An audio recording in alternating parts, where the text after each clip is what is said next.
नमस्कार. आज आहे दुसरा दिवस आणि शिवाय आहे ऋषीपंचमी. आता मी करते शेंगदाण्याची आमटी आणि आपलं अळूचं फतफतं, अळूची भाजी करते. ही आहेत अळूची पानं आणि ते खोबरं थोडंसं आणि मिरची आणि कोथिंबीर घेतली होती आपल्या शेंगदाण्यांची आमटी करायला. ते थोडंसं असं बारीक केलं आणि हे आहेत अळूची पानं. त्याची अशी देठं काढायची आणि सगळं ते त्याचे अशी धार निघते ती सोलून काढायची आणि कोवळी कोवळी देठं पण घ्यायची भाजीमध्ये. ही अशी मी थोडी पुढची घेते, मागची नाही घेत. आणि ही अशी धार येते ती काढून टाकायची आणि आपण ती भाजी स्वच्छ धुवून वगैरे त्या वरती पानांची पण धार असते तीही काढायची अशी. हे बघा. आणि ते सगळे भाजी आपण कापून वगैरे घ्यायची.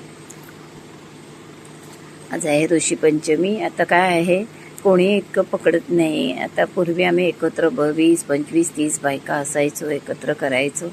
आता ते काही नाही चालत. मग आता माझी मीच बनवते, सोडायला जीवावर येतं. हे देठं अशी बघा बारीक कापून घेतलेत. पानं छान बारीक चिरून घ्यायची. थोडं मक्याचे दाणे घेतलेत. आता ही शेंगदाण्याची आमटी. तर हे शेंगदाणे भाजून कूट केलेला होता. अख्खे शेंगदाणे पण करू शकतो, पण मी अशी कुटाची करते. खूप छान होते, मस्त होते. त्याच्याबरोबर अगदी एवढा भात आणि वरीचा भात घातला. आता हे आपण खोबरं आणि मिरची बारीक केलेली त्याच्यामध्ये आपल्याला केवढी बनवायची. आता ही माझी एकटीची आमटी आहे, त्यामुळे मी 2-2.5 चमचे असं कूट घेतलं. यात पाणी घालायचं आणि ह्याला फोडणी द्यायची की आपली आमटी झाली. मीठ आणि गुळचिंच घालायची, यात पाणी घालायचं. टोप ठेवायचा, त्याच्यामध्ये थोडं जिरं घालायचं. जिरं असं पण वाटायला पण घेऊ शकता, असं पण घालायचं आणि अशी फोडणी द्यायची मस्त. कढीपत्ता हवा, कढीपत्ता घाला छानसा, मस्त पौष्टिक पण छान शेंगदाण्याची आमटी होते.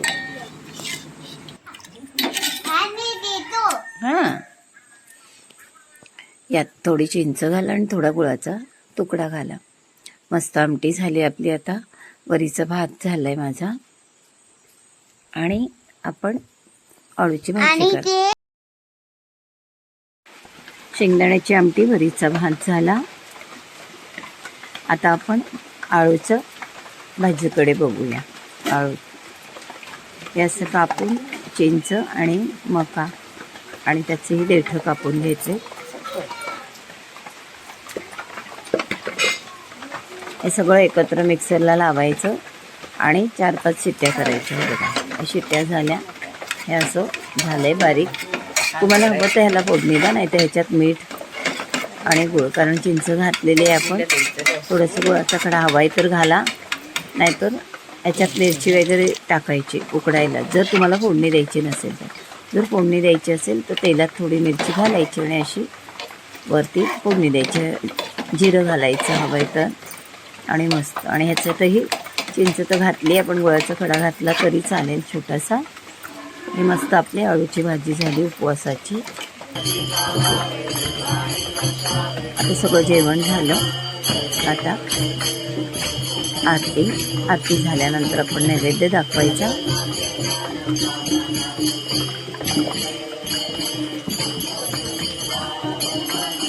आमची मुलं बघा, हा दिरांचा नातू, हा आमचा नातू.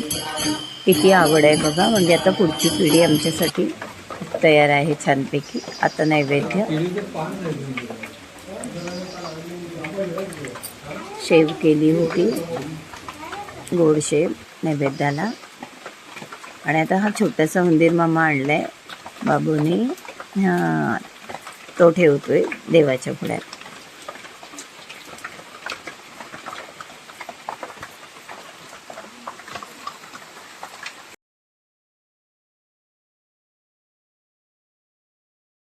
आता उंदीर मामा ठेवला आणि आता मी आंघोळ वगैरे केली, म्हणजे पुन्हा केली ऋषीची म्हणून. आणि आता ऋषीचं नैवेद्य दाखवते, कारण ऋषी तर नाहीच आहे इथे कुठे जवळ, म्हणून मग मी आपलं गणपतीलाच नैवेद्य दाखवला आणि आपलं जेवले.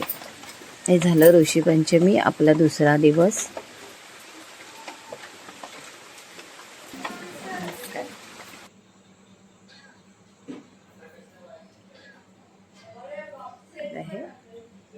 आणि चला आता आपण 1.5 दिवसाचे गणपती, आमचा दिरांचा गणपती आज जाणार. हा बघा निघाला गणपती, 1.5 दिवसाचं विसर्जन.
तिकडे वरती नाही, इकडे नको पाहून जायले.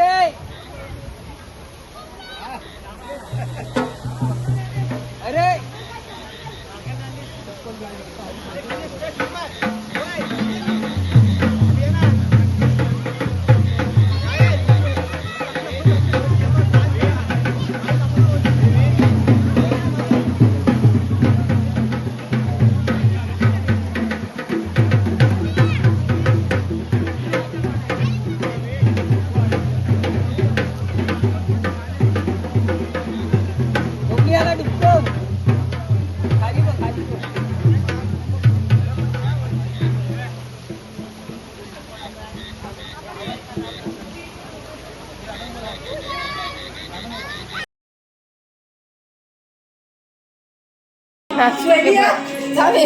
चालू दे.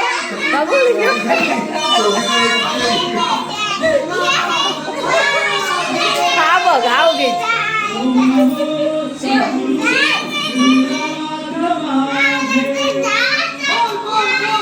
व्हेरी बुरी की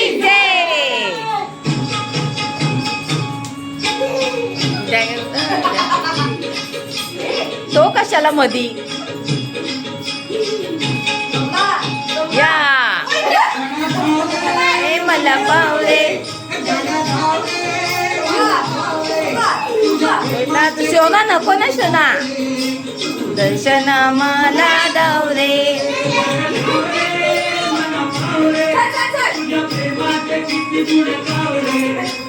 दर्शन आम्हाला दावरे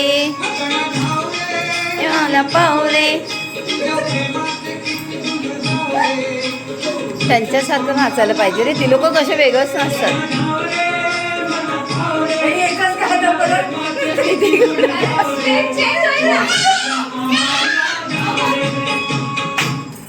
हा हे कसं करायचं. हा नंतर आम्ही आमच्या गणपतीचं थोडा नाच वगैरे केला. आमच्या सुनेने जावा वगैरे आमच्या थोड्याशा नाचल्या आमच्या मुलं. थोडं 12 वाजेपर्यंत जागरण करायला हवे. देव आपल्या घरात आहे. थोडा वेळ केलं. आमचा हा दुसरा दिवस संपला. आता पुढचा 3रा दिवस बघू काय आहे. नमस्कार. कशी वाटते व्हिडिओ? कोकणातले गणपती विसर्जन, कोकणातला नैवेद्य काय दाखवतो, कसं पूजा करतो, काय करतो, हे सगळं मी आपलं तुम्हाला थोडं थोडं दाखवते. तुम्हाला कसं वाटते सांगा. एवढं लांब